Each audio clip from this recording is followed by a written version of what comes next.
ਜੀ ਦੋਸਤੋ, ਨਨਕਾਣਾ ਸਾਹਿਬ ਉਹ ਥਾਂ ਜਿੱਥੇ ਦੁਨੀਆ ਭਰ ਤੋਂ ਆਉਣ ਵਾਲਾ ਸਿੱਖ ਉਹਦੇ ਦਿਲ ਦੇ ਵਿੱਚ ਲੱਖਾਂ ਅਕੀਦਤਾਂ ਲੱਖਾਂ ਇਤਰਾਮ ਹੁੰਦਾ ਹੈ। ਲੇਕਿਨ ਧਾਰਮਿਕ ਅਸਥਾਨ ਦੇ ਨਾਲ ਜਿੱਥੇ ਇੱਥੇ ਇੱਕ ਤੋਂ ਵੱਧ ਕੇ ਗੁਰਦੁਆਰੇ ਆ ਔਰ ਉਹ ਪਹਿਲੀ ਪਾਤਸ਼ਾਹੀ ਦੇ ਗੁਰਦੁਆਰੇ ਆ ਜਿੱਥੇ ਬਾਬਾ ਨਾਨਕ ਨੇ ਪੈਰ ਧਰੇ, ਉਹਨਾਂ ਦੇ ਇੱਕ ਬੜੀ ਵੱਡੀ ਉੱਥੋਂ ਤਾਰੀਖ ਨਿਕਲਦੀ ਹੈ ਔਰ ਉਹਨਾਂ ਦੇ ਪਿੱਛੇ ਇੱਕ ਨਜ਼ਰੀਆ ਹੈ ਸਾਰੇ ਗੁਰਦੁਆਰਿਆਂ ਦੇ ਵਿੱਚ ਅਸੀਂ ਜਦੋਂ ਜਾਂਦੇ ਹਾਂ। ਲੇਕਿਨ ਇਹਦੇ ਨਾਲ ਦੇ ਨਾਲ ਨਨਕਾਣਾ ਸਾਹਿਬ ਇੱਕ ਕਲਚਰ ਹੱਬ ਵੀ ਹੈ ਔਰ ਉਹ ਸਾਰੀ ਦੁਨੀਆ ਦੀ ਸਿੱਖ ਕਮਿਊਨਿਟੀ ਲਈ ਉਹ ਕਲਚਰ ਹੱਬ ਹੈ। ਇੱਥੋਂ ਦੇ ਖਾਬੇ, ਇੱਥੋਂ ਦੀ ਰੈਤਲ ਉਹ ਵੀ ਬੜੀ ਮਸ਼ਹੂਰ ਹੈ ਔਰ ਖਾਸ ਕਰ ਇੱਥੋਂ ਦੇ ਜਿਹੜੇ ਜਿਤਨੇ ਵੀ ਦੋਸਤ ਆਉਂਦੇ ਆ ਉਹ ਕੁਝ ਚੀਜ਼ਾਂ ਖਾਣਾ ਜ਼ਰੂਰੀ ਸਮਝਦੇ ਆ। ਜਸਬਾਦ ਜੀ ਯੂਕੇ ਤੋਂ ਲੰਡਨ ਤੋਂ ਇਸ ਵੇਲੇ ਸਾਡੇ ਨਾਲ ਹਨ। ਸਾਨੂੰ ਇਹਨਾਂ ਨੇ ਜਿਹੜੀ ਚੀਜ਼ ਦੀ ਫਰਮਾਇਸ਼ ਕੀਤੀ ਜਿਨ੍ਹਾਂ ਦੇ ਵਿੱਚ ਚੀਜ਼ਾਂ ਸ਼ਾਮਿਲ ਸਨ ਉਹਨਾਂ ਦੇ ਵਿੱਚ ਜਿਲਾਨੀ ਸਵੀਟਸ ਵੀ ਸ਼ਾਮਿਲ ਸੀ।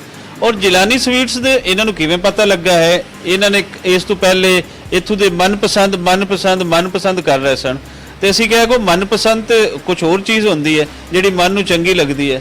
ਇਹਨਾਂ ਨੇ ਕਿਹਾ ਨਹੀਂ, ਇੱਕ ਮਿਠਾਈ ਹੈ ਉਸ ਨੂੰ ਅਸੀਂ ਮਨਪਸੰਦ ਕਹਿੰਦਾ। ਮੇਰੇ ਮਿੱਤਰ, ਮੇਰੇ ਜਿਹੜੇ ਸੱਜਣ ਆ ਉਹਦਾ ਬੜਾ ਜ਼ਿਕਰ ਕਰਦੇ ਆ। ਤੇ ਇਹ ਬਾਜੀ ਕਿਵੇਂ ਪਤਾ ਚੱਲਿਆ ਤੇ ਕਿੱਥੋਂ ਪਤਾ, ਕਿਉਂਕਿ ਤੁਸੀਂ ਤਾਂ ਪਹਿਲੇ ਪਾਕਿਸਤਾਨ ਨਹੀਂ ਆਏ? ਸਭ ਤੋਂ ਪਹਿਲਾਂ ਤਾਂ ਇੱਕ ਮੇਰੇ ਦੋਸਤ ਸੀਗੇ, ਉਹ ਜਥਾ ਦੇ ਨਾਲ ਆਏ ਸੀਗੇ। ਉਹਨਾਂ ਨੇ ਦੱਸਿਆ ਸੀਗਾ ਇੱਥੇ, ਪਰ ਨਾਂ ਨਹੀਂ ਪਤਾ ਸੀਗਾ। ਕਹਿੰਦਾ ਜਲਾਨੀ ਸਵੀਟ ਸੇ ਗੁਰਦੁਆਰੇ ਦੇ ਨਾਲ ਆ, ਕਹਿੰਦਾ ਉੱਥੇ ਖਾਈ, ਕਿਉਂਕਿ ਉਹ ਵੀ ਮਿੱਠੇ ਦੇ ਸ਼ੌਕੀਨ ਆ। ਤਾਂ ਦੋਸਤ ਵੈਸੇ ਕਾਫੀ ਆਪਣੇ ਮਿੱਠੇ ਦੇ ਸ਼ੌਕੀਨ ਹੁੰਦੇ। ਜਦੋਂ ਖਾਣਾ ਵੀ ਖਾਣ ਜਾਈਦਾ ਸਭ ਤੋਂ ਪਹਿਲਾਂ ਸੋਚੀਦਾ ਮਿੱਠਾ ਕੀ ਖਾਣਾ। ਤਾਂ ਹੁਣ ਵੈਸੇ ਵਿਆਹ ਸ਼ਾਦੀ ਤੇ ਵੀ ਜਾਈਦਾ ਪਹਿਲਾਂ ਮਿੱਠਾ ਖਾ ਲਈਦਾ। ਤਾਂ ਫਿਰ ਮੈਂ ਸੋਚਿਆ ਮੈਂ ਵੀ ਦੇਖੂੰਗਾ ਜਾ ਕੇ।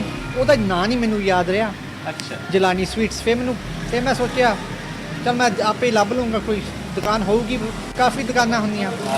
ਫਿਰ ਅਮੀਨ ਹਫੀਜ਼ ਦਾ ਪ੍ਰੋਗਰਾਮ ਦੇਖਿਆ, ਉਹਦਾ ਸੀਗਾ ਜਲਾਨੀ ਸਵੀਟਸ। ਮੈਂ ਦੋਸਤ ਨੂੰ ਫੋਨ ਕੀਤਾ, ਮੈਂ ਆਹੀ ਜਗ੍ਹਾ, ਕਹਿੰਦਾ ਜਲਾਨੀ ਸਵੀਟਸ ਹੈ। ਕਹਿੰਦਾ ਲੱਗਦੀ ਤਾਂ ਹੋਈ ਹੈ, ਕਿਉਂਕਿ ਉਹਨੂੰ ਵੀ ਨਹੀਂ ਯਾਦ ਸੀਗਾ। 3-4 ਸਾਲ ਹੋ ਗਏ ਤਾਂ, ਕਿਉਂਕਿ ਉਹ ਵੀ ਸ਼ੌਕੀਨ ਸੀਗੇ। ਤਾਂ ਫਿਰ ਵੀ ਮੈਂ ਸੋਚਿਆ ਜਾ ਕੇ ਦੇਖਦੇ ਹਾਂ, ਕਿਉਂਕਿ ਇਕੱਲੇ ਇੰਡੀਆ ਦੀ ਮਿਠਾਈ ਨਹੀਂ ਜਾਂ ਬਰਫੀ, ਯੂਕੇ ਦੇ ਵਿੱਚ ਵੀ ਦੁਕਾਨਾਂ ਹੁੰਦੀਆਂ ਆ, ਪਰ ਉਹਨਾਂ ਦੀਆਂ ਆਈਟਮਸ ਕਈ ਵਾਰੀ ਅਲੱਗ ਵੀ ਹੁੰਦੀਆਂ। ਤਾਂ ਅਸੀਂ ਸੋਚਿਆ ਕਿ ਸ਼ਾਇਦ ਲਹਿੰਦੇ ਪੰਜਾਬ ਤੇ ਜੋ ਵੀ ਆਈਟਮ, ਸ਼ਾਇਦ ਨਵੀਂ ਆਈਟਮ ਹੋ ਤਾਂ ਜਿਹੜੀ ਨਹੀਂ ਸਾਡੇ ਤੱਕ ਪਹੁੰਚੀ, ਜਾਂ ਕੋਈ ਨਈ ਰੈਸਪੀ, ਕਿਸੇ ਦਾ ਅੰਦਾਜ਼ ਹੋਊਗਾ ਕਿਸੇ ਚੀਜ਼ 'ਤੇ। ਤਾਂ ਫ਼ਰਕ ਤਾਂ ਵੈਸੇ ਹੁੰਦਾ ਹੀ ਆ, ਇੰਗਰੀਡੀਐਂਟਸ ਦਾ ਫ਼ਰਕ ਹੋ ਸਕਦਾ, ਆਟੇ ਦਾ, ਚੀਨੀ ਦਾ, ਹੱਥਾਂ ਦਾ, ਕਾਰੀਗਰ ਦਾ ਫ਼ਰਕ ਹੁੰਦਾ। ਸੋ ਉਹ ਹੁਣ ਦੇਖਦੇ ਆ ਇੱਥੇ ਕੀ ਆ। ਤਾਂ ਇਹਨਾਂ ਦੇ ਆਈਟਮਸ ਦੇਖਦੇ।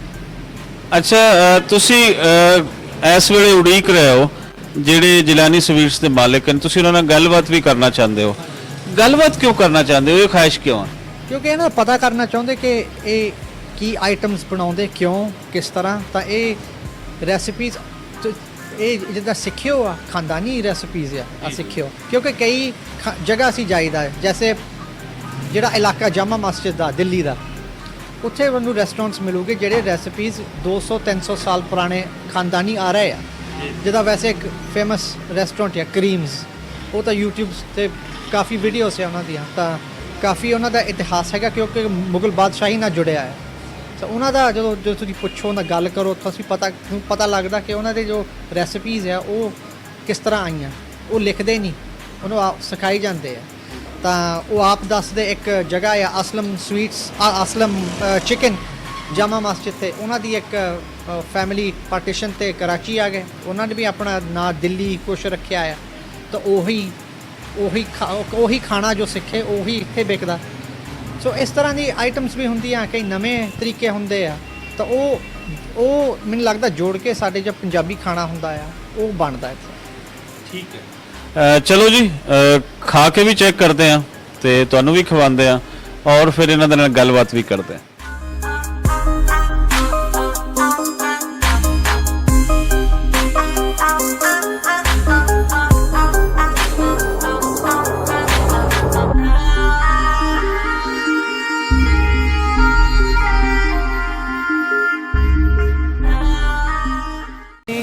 ਬਸ ਨਨਕਾਣੇ ਦੇ ਜਿਹੜੇ ਪਹਿਲੇ ਲੋਕ ਸਨ ਨਾ, ਜਦੋਂ ਪਾਰਟੀਸ਼ਨ ਤੋਂ ਬਾਅਦ ਇੱਧਰ ਆਏ, ਇੱਧਰ ਆਉਣ ਵਾਲਿਆਂ ਨੇ ਬਣਾਈ ਹੈ, ਉੱਧਰੋਂ ਜਿਹੜੇ ਆਏ ਨੇ ਉਨਕੇ ਇੱਧਰ। ਤੇ ਇਹ ਜੀ ਮੋਤੀਚੂਰ ਦੇ ਲੱਡੂ, ਵਾਹ ਬਈ ਵਾਹ। ਡਰਾਈ ਫਰੂਟ ਇਹਦੇ 'ਤੇ ਲਾਈਟ ਹੈ। ਤੇ ਆਪਣੀ ਮਰਜ਼ੀ ਹੁੰਦੀ ਹੈ, ਬਦਾਮ ਲਵਾ ਲਓ ਜਾਂ ਕੁਝ ਲੋਕ ਕਾਜੂ ਬਣਵਾਉਂਦੇ ਨੇ, ਕਾਜੂ ਲਵਾ ਲੈਂਦੇ ਨੇ ਹੁੰਦਾ। ਮੈਂ ਆਪਣੇ ਸਹੁਰੇ ਭੇਜਣੇ ਹੋਣ ਫਿਰ ਮੈਂ ਕਾਜੂ ਲਵਾਉਂਦਾ